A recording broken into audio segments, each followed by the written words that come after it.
One of my church pet peeves is when preachers make every single story in the Bible, no matter what kind of literature it's from, no matter whether it's from the Old Testament or the New Testament, no matter the subject of the passage, but that they make every story in the Bible about our individual faith as 21st century Christians.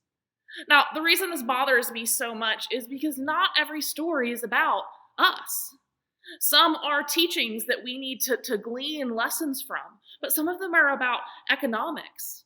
Some of them are about larger systems. Some are the stories of faithful people who came long before us.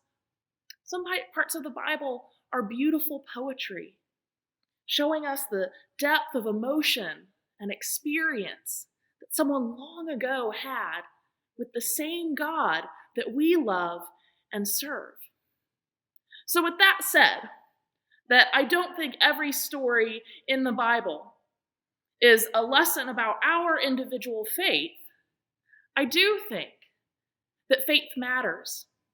And not faith in the sense of our intellectual assent, our agreement that something is true or false, but I mean our willingness as people of faith to believe and then to act on what we say we believe.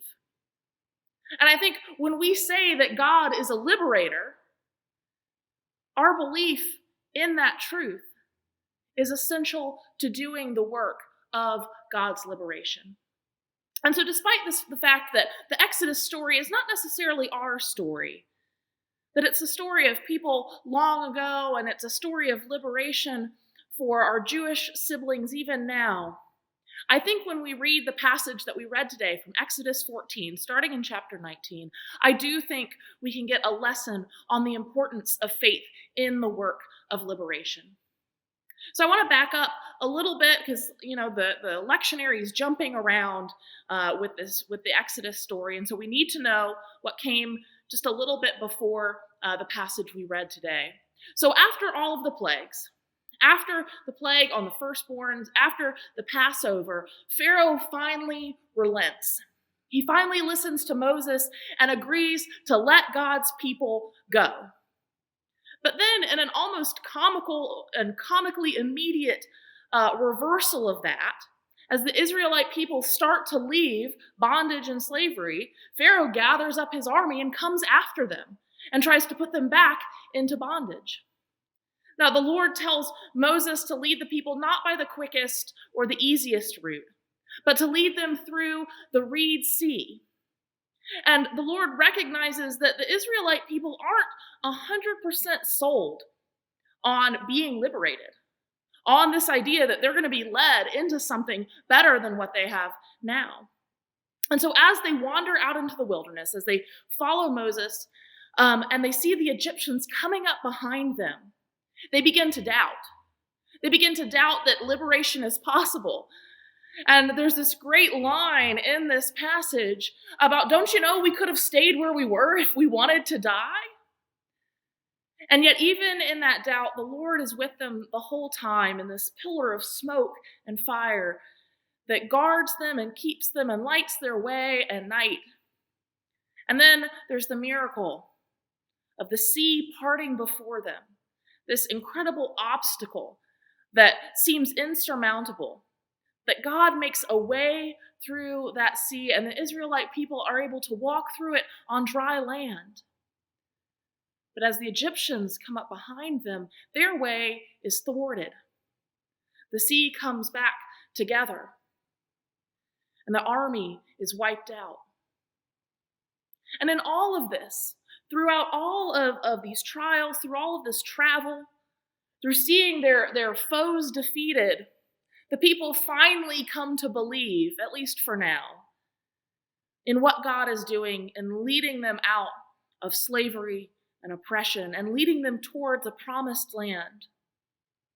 And when the Egyptians witness the power of God, even they come to believe in the Israelites' God.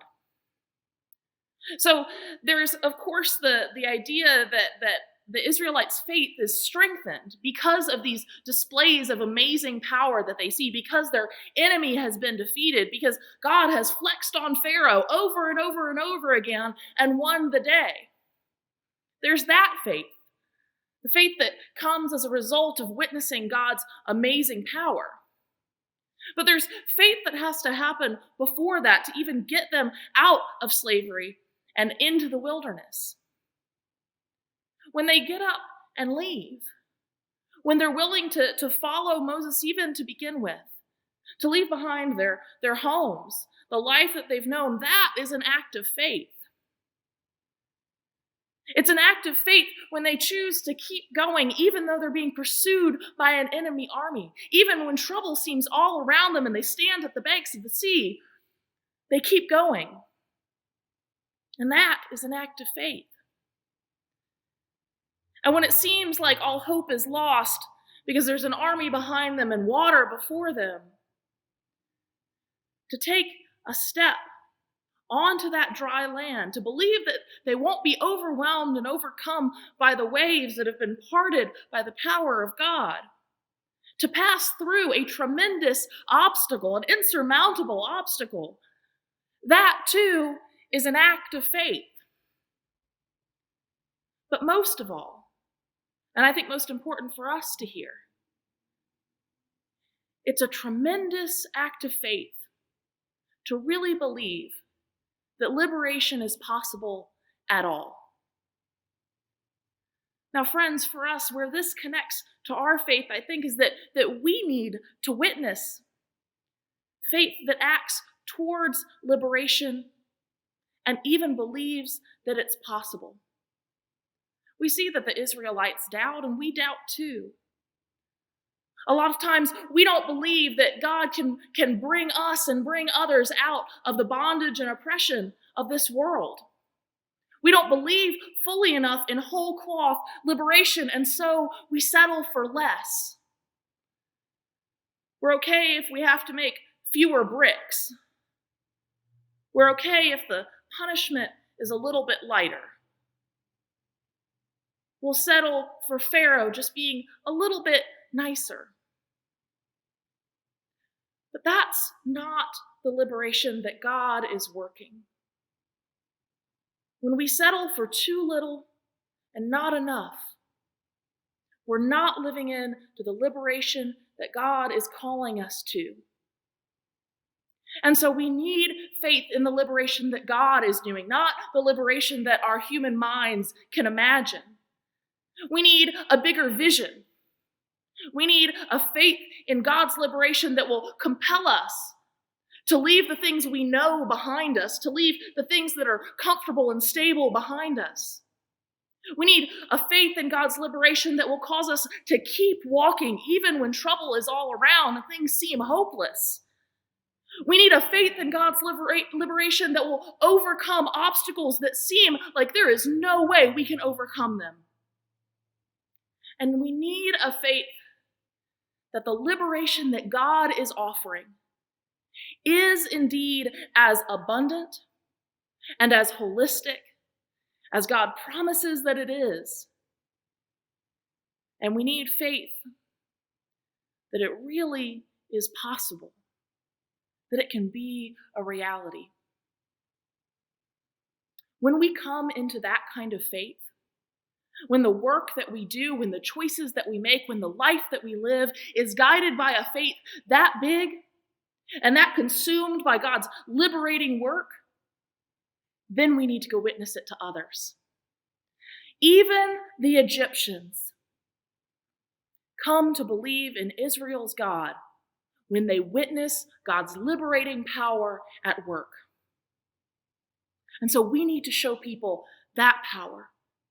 We need to show people the power of God setting us and setting others free. We need to invite them to be part of that, to catch that vision, and not to settle for a lesser, kinder, gentler oppression, but to walk on. God is setting God's own people free. And those of us who want to be part of that work, We have to have faith. We have to have faith that is big enough to match the bigness of God's liberation. We have to have faith that is rooted in our understanding of who God is, how much God loves us and all people and this creation. We have to have a faith that the liberation God is leading us towards is possible.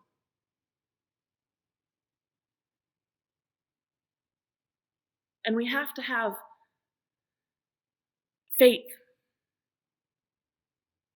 that knows that what God is offering us is bigger and better than anything that we can do on our own.